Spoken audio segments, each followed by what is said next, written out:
भगवान बुद्ध ने कहा है, सब दानम धम दानम जिनाति। धर्म का दान सभी दानों को जीत लेता है। सब रसो धम रसो जिनाति। संसार के जितने रस हैं, जो आनंददायक रस हैं, उसमें धर्म का रस सबसे ज़्यादा आनंददायक है। अमृते सबरति जिनाति। संसार में जितने अनुराग हैं, प्रेम है, अटैचमेंट है, उसमें धर्म के प्रति जिसका अनुराग है वो सबसे सुखद है, क्योंकि उसमें कोई भी चीज़ दुखद नहीं होती। सांसारिक चीज़ों में हमारा अनुराग दुखद होता है, उसके दुष्परिणाम होते हैं, लेकिन धर्म के प्रति अनुराग रखने का कोई दुष्परिणाम कभी नहीं होता। वो निर्वाण की ही तरफ ले जाता है, सुख की ही तरफ ले जाता है। और तणहक खयो सब दुखम जिनाति। तृष्णा जो हमारे अंदर है, ये भी कर लूँ, वो भी कर लूँ, तणहक खयो सब दुख। तृष्णा का जिसने नाश कर लिया, उसने समझो अपने को जीत लिया, राग द्वेष मोह को जीत लिया, और आखिर में सभी दुखों को जीत लिया। तणहक खयो सब दुखम जिनाति। हम सब लोग जो हैं, बैठे हैं, हम आपको ये बताना चाहूँगा मैं कि हम किसी चीज़ को बाहर ढूंढते हैं, लेकिन सिद्धार्थ बुद्ध कब हुए थे? उन्होंने अपने अंदर अपने को जान लिया, तब वो बुद्ध हो गए। क्योंकि जो संसार है वो हमारे अंदर ही है, वो कहीं बाहर नहीं है। ये जो लोक है, ये लोक क्या है? ये लोक, ये संसार की आबादी नहीं है। ये जो हमारा शरीर के अंग हैं, यही लोक है। जो आँखों से देखते हैं किसी रूप को, फिर उसकी प्रतिक्रिया होती है, वो तो या तो अच्छा लगता है या बुरा लगता है। दो ही चीज़ होती है। किसी चीज़ को देखने में दो ही चीज़ की प्रतिक्रिया होती है, या तो अच्छा लगता है या फिर वो खराब लगता है। जब अच्छा लगता है, हम उसको पाने के लिए उसके पास जाते हैं, और फिर उसकी हमारी इच्छा बढ़ती चली जाती है। फिर इतनी इच्छा बढ़ जाती है, फिर वो लोगों को बुरा लगने लगता है, समाज को बुरा लगने लगता है कि ये तो ज़्यादा ही इसके पीछे पड़ा है।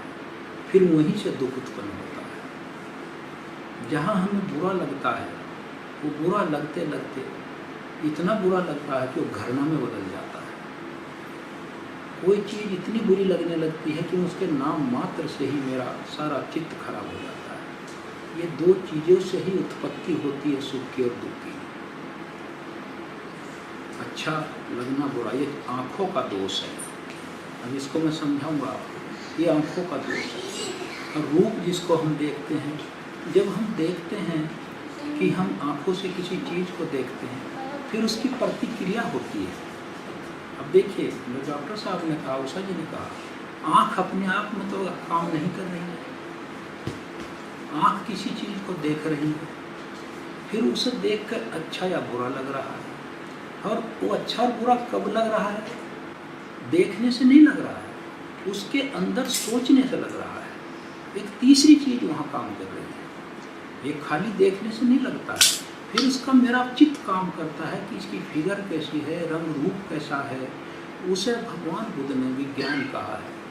मतलब ये है, मतलब चक्षु विज्ञान कहा है। वो काम करता है। फिर चक्षु एक रूप हो गया, फिर एक तो आँख हो गई, फिर एक रूप हो गया। मैं आपकी तरफ देख रहा हूँ, ये तो आँख ने आपको देखा, फिर देख कर लगा आप कैसी हैं। फिर उसके बाद ये लगा इन ये अच्छी हैं, तो आपको हमारे दोस्ती होनी चाहिए, संबंध होने चाहिए, बोलचाल होनी चाहिए। या जब बुरा लगा, वो नहीं, कभी नहीं बोलेंगे, अच्छा ही नहीं लगा। वो जो अच्छा या बुरा लगने वाला है, वो स्पर्श है, उसको ये चार चीज़ है। एक देखिए, इसको ध्यान से सुनिए। एक आँख हो गई, एक रूप हो गया, दोनों को मिलकर के रूप अच्छा है या बुरा, उसे सोचने के लिए दिमाग का जो एक मेंटल फैक्टर है, जो दिमाग से छोटा है, उसके बीच में दौड़ रहा है। उस वस्तु के और मेरे दिमाग के बीच में वो काम कर रहा है, उसका परीक्षण कर रहा है। उसकी जो फिगर है उसके गुण दोष को मेरे माइंड तक पहुंचा रहा है। वो ये चीज़ अच्छी है। अगर कोई आदमी उसका रंग तो गोरा है लेकिन आँख उसकी छोटी है तो रत्ता आँख भी प्रोपोर्शनेटली छोटी है तो रूप पूरा नहीं, अच्छा नहीं लग रहा है।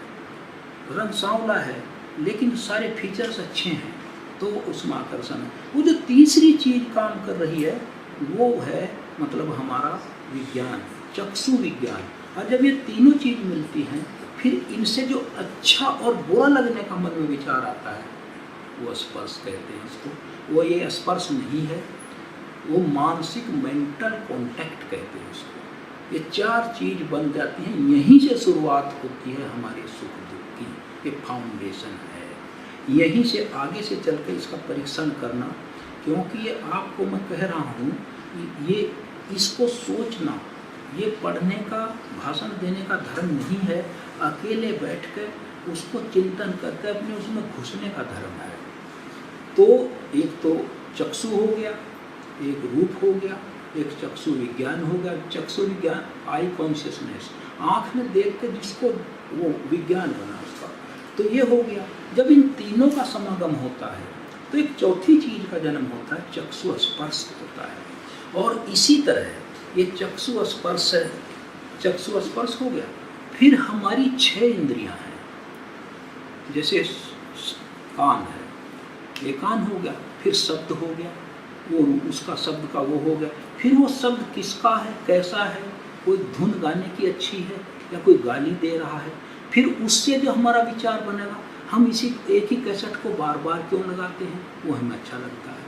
एक को हम कहते बंद करो, वो हमें बुरा लगता है, और वो बुरा अच्छा फिर हमारे कान को, वो भी कान का स्पर्श है। तो हमारी 6 इंद्रियों के संसार में रूप इनके काउंटर पार्ट हैं, इनके प्रतिपक्षी हैं। आँखों का रूप है, स्रोत इसका कान का शब्द है या ध्वनि है, और दूसरा हमारे इसका नाक का गंध है, और हमारी जीभ का स्वाद है, और हमारे बॉडी का है वो टच है, स्पर्श है, और हमारे दिमाग का है वो आइडियाज़ हैं। एक अच्छा आइडिया, बुरा आइडिया, फिर उस पर निर्णय लेना मैं इसे पसंद करता हूँ, मैं ये सब्जेक्ट पढ़ूँगा या पढ़ूँगी, फिर इसको ही इसमें PhD करेंगे, वो भी वही है। फिर ये 6 इंद्रियाँ हैं, इनके 6 के 6 ही संसार में काउंटर पार्ट हैं, इनके संबंधी हैं, इनके साथ, इनके बिना चलता ही नहीं है। जो हमारा माइंड है, हमारा माइंड है वो अकेला काम नहीं करता, वो उसको सहायक चाहिए। जैसे कोई राजा है, वो अकेला राज्य नहीं चला सकता। जैसे कोई भी सिस्टम है, दफ्तर है, ये घर है, हमारे माननीय गौतम जी अकेला नहीं चला सकते इसको। आप सब मिलकर, उसमें काम करने वाले भी हैं, उनकी धर्मपत्नी भी हैं, आप सब मिलकर जो जो उसके, वो सब मिलकर चलाते हैं, वो अकेला नहीं उसको चला सकता। तो ये हो गया। अब हम यहाँ तक पहुँचे। अब इससे आपकी समझ में क्या बात आई? रात को हम जब सोते हैं हमारी आँख बंद होती है, इसलिए हमारा माइंड बाहर की चीज़ों को नहीं देख सकता, बाहर की चीज़ों को नहीं देख सकता। लेकिन माइंड का स्वभाव है सोचना, उसे कोई रोक नहीं सकता, उसमें विचारों को आने से कोई नहीं रोक सकता। आप माइंड को सुनने, विचारों से सुनने नहीं कर सकते, क्योंकि उसका स्वभाव है। विचार क्या है? दिमाग की डाइट है, उसकी खुराक है, उसका आहार है। वो विचारों से ही जिंदा रहता है। जैसे हम भोजन से जिंदा रहते हैं, हमारा जो माइंड है वो विचारों से जिंदा रहता है। किसी को धर्म की बात अच्छी लगती है, वो उसमें रम जाता है। किसी को अपने जो सब्जेक्ट है उसमें रमा रहता है, उसके विचार आते हैं। किसी को गाने बजाने का शौक़ है, उसका आहार है, वो उसका भोजन है, उसके बिना वो जीवित ही नहीं रह सकता। और हमारी 6 इंद्रियां हैं, इनके सबके अपने अपने आहार हैं। कानों का आहार शब्द है, और हमारे नाक का आहार गंध है, हमारी जीभ का आहार मतलब ये स्वाद है, हमारी इसका टच है, हमारे विचारों का आहार, दिमाग का आहार जो है वो विचार है। तो कि माइंड अकेला काम नहीं करता, आँख अकेली काम नहीं करती। आँख रूप को देखता है, तो उसके बिना आँख के बिना रूप और रूप के बिना आँख अधूरी है, बात पूरी नहीं होती, आगे विचार नहीं बढ़ता। किसी रूप को देख कर फिर उसका विज्ञान पैदा हुआ, या जो अभी समझाया, तो इसमें कड़ियाँ जुड़ गई ना, एक के साथ एक जुड़ी कड़ियाँ जुड़ गई ना, आँख अकेले में काम नहीं कर रही है, रूप लेना पड़ेगा। फिर उसके बारे में ये क्या है, एक उसकी माइंड अपना वर्क करेगा, जिसे आप हमने कहा ये मतलब ये है चक्षु विज्ञान है। फिर वो रूप अच्छा है या बुरा, फिर वो स्पर्श हो गया, ये क्या है, यही प्रतीत्य समुत्पाद है। एक के बिना एक नहीं है, अकेली यूनिट इस बॉडी में काम नहीं करती। अब उदाहरण दूं, ये उंगली है, ये इतना हिस्सा है, ये क्यूटिकल है, इसका इतना सा हिस्सा है, इसे 4 फिंगर कहते हैं। ये अगर मैं आपसे पूछूं कि क्या ये उंगली है, तो आप कहेंगे कि नहीं ये तो उंगली नहीं है, क्योंकि तो इतना सा हिस्सा है। फिर इतना यहाँ से मुड़ रहा, फिर इसे पूछूं यहाँ से पकड़ के, क्या उंगली नहीं है, नहीं ये भी नहीं। जब यहाँ तक माऊंगा तब उंगली होगी नहीं, जब ये इसके तीनों ज्वाइंट इसके हो जाएंगे, तो ये इसमें भी प्रतीत्य समुत्पाद है। इसके बिना ये नहीं, इसके बिना ये नहीं, ये प्रतीत्य समुत्पाद है। इसके बिना ये नहीं, इसके बिना ये नहीं। और फिर यहाँ से ये उंगली काम ही नहीं कर सकती अगर इसको यहाँ से न जुड़ा हुआ हो, कैसे काम करेगी? ये तो मेरा ठप है, ये तो जाम हो गया। मान लिया जाम हो जाए और ये इधर उधर ना हो जाए किसी बीमारी की वजह से, इसमें मतलब ये सूख जाए, इसकी नसें सूख जाएं, ब्लड सर्कुलेशन ना हो, तो ये उंगली तो नहीं हिलेगी ऐसे। फिर ये यहाँ तक चला आया, तब ये फंक्शनल हो गया, पूरा पंजा हो गया। ये प्रतीत्य समुत्पाद हमारे बॉडी में है। ये कोई बाहर की कोई वस्तु नहीं भगवान बुद्ध ने बना के खड़ी करी, और उन्होंने कोई नई चीज स्थापित नहीं करी, क्योंकि हर चीज बनाई हुई वो टेम्परेरी होती है। भगवान बुद्ध ने संसार की जब खोज करी और इस पर ध्यान दिया, तो उन्होंने देखा कि ये लोग तो काल्पनिक दुख और सुखों में जी रहे हैं, ये संसार के वास्तविक स्वभाव को नहीं जानते। और इसका वास्तविक स्वभाव क्या है? हर चीज उत्पन्न होती है। अब ध्यान से सुनिए, यहाँ भी प्रतीत्य समुत्पाद है। हर चीज उत्पन्न होती है, थोड़ी देर ठहरती है, फिर वो बूढ़ी होती है, बीमार होता है या मुरझाता है, फिर खत्म हो जाता है। उत्पन्न होना, और उत्पन्न होने के लिए एक बीज का होना जरूरी है। कोई चीज है, बीज है, आप अंकुरित चने बनाती हैं सवेरे नाश्ते के लिए, चना डाला, उसमें अंकुर निकला, 2 दिन आप बाहर चले गए, उसमें पत्ते भी निकल आए। उसके बाद आपने देखा उसमें 3 स्टेज आ गई हैं, एक के बाद एक जुड़ा हुआ है। तो ये संसार का स्वभाव है। ये घर बनाया गया है, इसमें पहले फाउंडेशन खोदी गई, उसमें फिर वो डाली गई, मिट्टी डाली गई, जो भी डाला गया वो फाउंडेशन बना, उसके ऊपर नींव खड़ी करी गई। ये घर भी प्रतीत्य समुत्पाद है।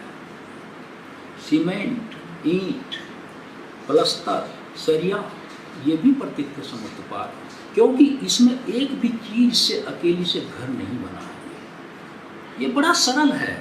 हालांकि भगवान बुद्ध ने जब आनंद ने इसी तरह कह दिया कि भगवान मुझे तो प्रतीत्य समुत्पाद बड़ा सरल लगता है, भगवान ने कहा ऐसा ना कहो आनंद, ये सरल नहीं है, इसको समझना बड़ा मुश्किल है, इसका क्षेत्र बहुत व्यापक है। इसीलिए जो मैं उदाहरण दे रहा हूँ, आप अपने बॉडी को ही नहीं जानते, यही सब कुछ है, इसी में सब चीज छिपी हुई है। हम कब हमारी शक्ल बदल गई, मेरे बाल कब सफ़ेद होने शुरू हुए, मुझे ही पता नहीं है। ये प्रतीत्य समुत्पाद चल रहा है इसमें, लेकिन हम बाहर ढूंढ रहे हैं, नहीं बाहर कुछ नहीं है। इसीलिए कहा आनंद, इस 6 फीट के शरीर में मैं संसार का उदय देखता हूँ, इसमें देखता, इसका संसार का उदय देखता हूँ, और इसी में उसका समुदय उदय देखता हूँ, और इसी में उसका निरोध भी देखता हूँ। इस 6 फीट के शरीर में सब कुछ है, जन्म से लेकर आखिर तक की परंपरा है। और ये क्या है? हर चीज हम दूसरी चीज़ों को देखते हैं, बाहर की चीज़ों को, लेकिन हम क्या गलती करते हैं, हम उसे अपने सापेक्ष उसमें जीते नहीं हैं, और बल्कि उससे अपने दिमाग की और सोचने की हम दरवाजे खिड़की बंद करके किसी चीज़ को बाहर ढूंढते हैं। इसलिए वो चीज़ हमारे माइंड तक पहुंचती नहीं है। इसमें कुछ नहीं करना होता है, इसमें सिर्फ आपको अपना चिंतन करना है। कैसे चिंतन करना है? मन में विचार आया, आज ये काम किया जाए, उसे वहीं रोको। एक तो थॉट आया, ये किया जाए, उसके बाद उसके लिए क्या सामग्री चाहिए, वो चाहिए, उसके बाद सामग्री का क्या करेंगे, फिर ये करेंगे, फिर वहाँ उसका परीक्षण करो, क्या ये कुशल होगा, क्या हमारे पापा के इज्जत में बढ़ोतरी करेगा, या लोग उनको कहेंगे आपके बेटे ने बेटी ने ऐसा कर दिया। तो एक की कड़ी से एक कड़ी जुड़ी हुई है। ये घटना होगी, फिर ये चर्चा होगी, फिर उसमें सामाजिक स्थिति होगी। अगर आप सोचते हैं बहुत सही है, करिए, अगर नहीं है तो उसको वहीं ड्रॉप करिए। अच्छा, ये बात होगी। ये ट्राइपॉड खड़ा है जिस पर कैमरा लगा रखा है। आप एक बार सारिपुत्र से पूछा गया, भगवान बुद्ध के जो प्रथम शिष्य थे उन्हें धर्म सेनापति कहते थे, वो धर्म के सेनापति थे, मतलब ये जर्नलिज्म ऑफ द डॉक्ट्रिन, उसको कहते थे धर्म सेनापति। उन्होंने कहा कि क्या आप प्रतीत्य समुत्पाद को आसानी से समझा सकते हैं? उन्होंने कहा हाँ, बहुत आसान से समझा सकता हूँ। तो उन्होंने कहा 2 घास के बंडल लाओ, जो घास के बंडल होते हैं पतले पतले, जैसे हम गाँव में बना के रखते हैं चारे के लिए, वो दोनों मिला के ऐसे खड़े कर दिए, ऐसे वो खड़े हो गए, वो दोनों खड़े हो गए। उन्होंने कहा यही प्रतीत्य समुत्पाद है। ये जो ट्राइपॉड खड़ा है, ये प्रतीत्य समुत्पाद का उदाहरण बहुत सामने है आपके। इसकी एक टांग को हटा दो, खड़ा होगा, प्रतीत्य समुत्पाद है ये। इसकी एक टांग को ये इसके सहारे पर, ये इसके, इतना ही नहीं, इसमें कोई भी कंप्लीट नहीं है, एक दूसरे के सहारे पर है। इसमें यह कहे कि मेरे बल पर आप खड़े हैं, नहीं, ये नहीं कह सकता। ये वो उसका पूरक है, वो उसका पूरक है, वो उसका पूरक है। तो ये प्रतीत्य समुत्पाद का आपके सामने प्रत्यक्ष उदाहरण है। यही सारिपुत्र जी ने किया कि 2 बंडल घास के खड़े कर दिए। फिर उन्होंने कहा अब ये एक दूसरे को सपोर्ट कर रहे हैं, इसके बिना ये नहीं है, इसके बिना ये नहीं है। फिर उन्होंने कहा अब एक को हटा दो, वो दूसरा गिर गया। अब हटाने के और गिराने की बात बता, यहीं से शुरू होता भगवान बुद्ध का धर्म। क्या? अगर आपके मन में कोई विचार आया, उसमें से अगर ये करूं, अगर आपने हटा दिया तो आप बुरे काम से बच गए। अगर आपने उसमें एक अच्छी बात जोड़ दी तो आपका अच्छा काम